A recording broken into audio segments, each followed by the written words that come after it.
নিউজৰ এখন চাই থাকিবলৈ ধন্যবাদ জনাইছোঁ আৰু এই মুহূৰ্তত লৈ আছোঁ আন এক খবৰ যে ধুবুৰীৰ এগৰাকী দণ্ডাধীশৰ বাসগৃহৰ এখন গিলাচ চুৰিৰ ঘটনাত আৰক্ষীৰ অত্যাচাৰ প্ৰত্যক্ষদৰ্শী কুৰিৰ পাৰৰ হৰেন্দ্ৰ নাথ ৰায়ৰ আত্মহত্যা ঘটনাত সৃষ্টি হৈছে তীব্ৰ চাঞ্চল্যৰ। নিৰ্মমভাৱে প্ৰহাৰ এগৰাকী মহিলাক পিতৃৰ সন্মুখতে বৰ্বৰভাৱে প্ৰহাৰ আৰক্ষীৰ সহ্য কৰিব নোৱাৰি পিতৃ আত্মহত্যাৰ অভিযোগ। গৌৰীপুৰ থানাৰ ভাৰপ্ৰাপ্ত আৰক্ষী বিষয়া হিমাক্ষী নাথৰ বিৰুদ্ধে প্ৰহাৰৰ অভিযোগ নিলম্বনৰ দাবী আক্ৰাচুৰ।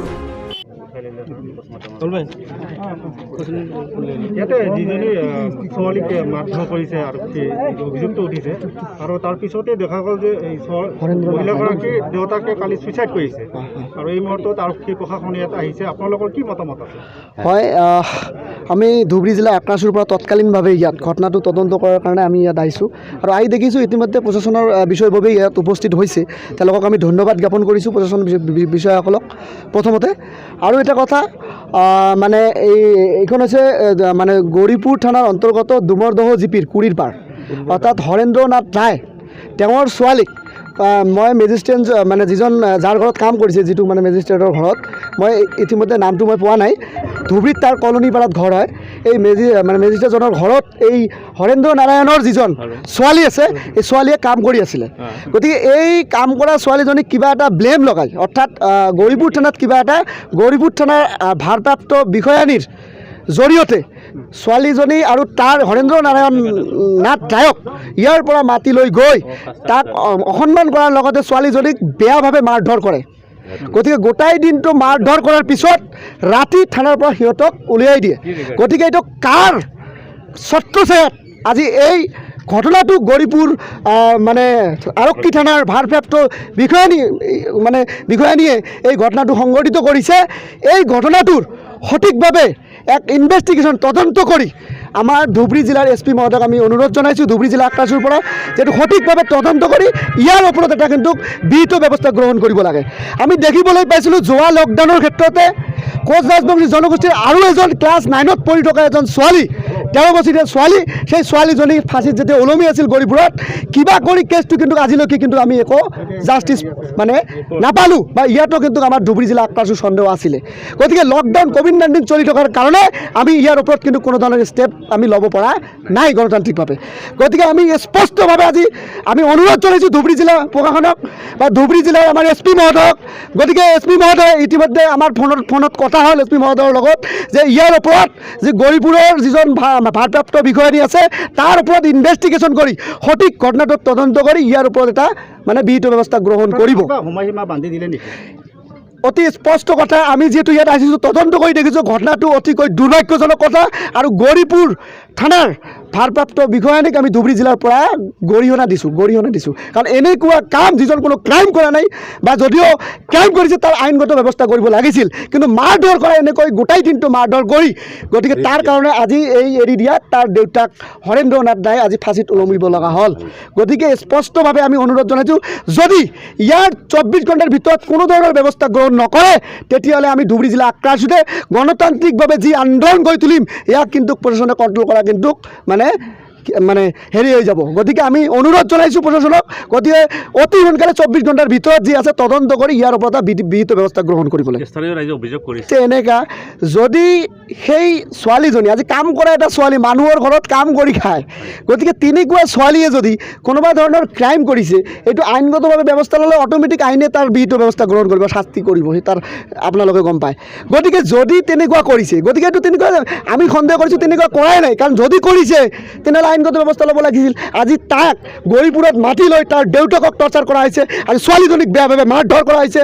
গতিকে এইটো স্পষ্টভাৱে তদন্ত কৰিলে ওলাই পৰিব ক'ত ইয়াত কি লুকাই আছে। গতিকে এৰি দিলে। গতিকে এই ক্ষেত্ৰতাত তাৰ লগতে আমি অসম চৰকাৰৰ বৰ্তমানৰ মুখ্যমন্ত্ৰী ডক্টৰ হিমন্ত বিশ্ব শৰ্মা ডাঙৰীয়াক ক'ব খুজিছোঁ যে এই গৌৰীপুৰ থানাৰ আণ্ডাৰতে এইটো দ্বিতীয়টো কেছ। গতিকে কোচ ৰাজবংশী জনগোষ্ঠীৰ ওপৰত কিন্তু অত্যাচাৰ চলিছে। গতিকে স্পষ্টভাৱে আমি ক'ব বিচাৰিছোঁ, ইয়াৰ যদি তদন্ত কৰা নহয় তেতিয়াহ'লে কিন্তু আমি গণতান্ত্ৰিক আন্দোলন কৰাৰ কাৰণে কিন্তু বাধ্য হ'ম, এই কথাটো অতি স্পষ্ট। হয়, ঘটনাৰ বিৱৰণী অনুসৰি ধুবুৰী জিলাৰ কুৰিৰ পাৰৰ হৰেন্দ্ৰ নাথ ৰায়ৰ জীয়ৰী প্ৰতিমা ৰায় দীৰ্ঘদিন ধৰি ধুবুৰীৰ এগৰাকী দণ্ডাধীশৰ বাসগৃহত আন এগৰাকীৰ সৈতে বন কৰা হিচাপে কাম কৰি আহিছিল। কিন্তু দুদিন পূৰ্বে দণ্ডাধীশগৰাকীৰ বাসগৃহৰ পৰা নোহোৱা হয় এখন গিলাচ। দণ্ডাধীশগৰাকীৰ ঘৰৰ পৰা গিলাচটো নোহোৱা হোৱাৰ পিছত বন কৰা মহিলা প্ৰতিমা ৰায়ৰ ওপৰত সন্দেহ কৰা হয়। দণ্ডাধীশৰ ঘৰৰ পৰা মহিলাগৰাকীক উলিয়াই দিয়ে। পিছত দণ্ডাধীশগৰাকীয়ে গৌৰীপুৰ থানাত এখন এজাহাৰ দাখিল কৰে। দণ্ডাধীশগৰাকীৰ উক্ত এজাহাৰৰ ভিত্তিত গৌৰীপুৰ আৰক্ষীয়ে বন কৰা মহিলা প্ৰতিমা ৰায়ক থানালৈ লৈ গৈ অকথ্য নিৰ্যাতন চলায়। থানাত মহিলাগৰাকীক শাৰীৰিক বিভিন্ন ঠাইত মাৰপিট অত্যাচাৰ চলাই বন কৰা মহিলা প্ৰতিমা ৰায়ক। গৌৰীপুৰ আৰক্ষীৰ ভাৰপ্ৰাপ্ত বিষয়া হিমাক্ষী নাথৰ বিৰুদ্ধে অত্যাচাৰ কৰাৰ অভিযোগ। গৌৰীপুৰ থানাত বন কৰা মহিলাগৰাকীৰ পিতৃ হৰেন্দ্ৰ নাথ ৰায় জীয়ৰীৰ অত্যাচাৰ প্ৰত্যক্ষ কৰে। তদুপৰি বিভিন্ন কথাৰে ভয়ভীতি প্ৰদৰ্শন কৰে গৌৰীপুৰ আৰক্ষীয়ে। আৰক্ষীৰ অত্যাচাৰত সুস্থভাৱে খোজ কাঢ়িব নোৱাৰা অৱস্থা প্ৰতিমাৰ। জীয়ৰীৰ এনে অৱস্থা সহিব নোৱাৰি পিতৃ হৰেন্দ্ৰ নাথ ৰায়ে নিশা 2 বজাত নিজ বাসগৃহৰ পৰা ওলাই আহি ওচৰৰে এখন তলত চিপ লৈ আত্মহত্যা কৰে।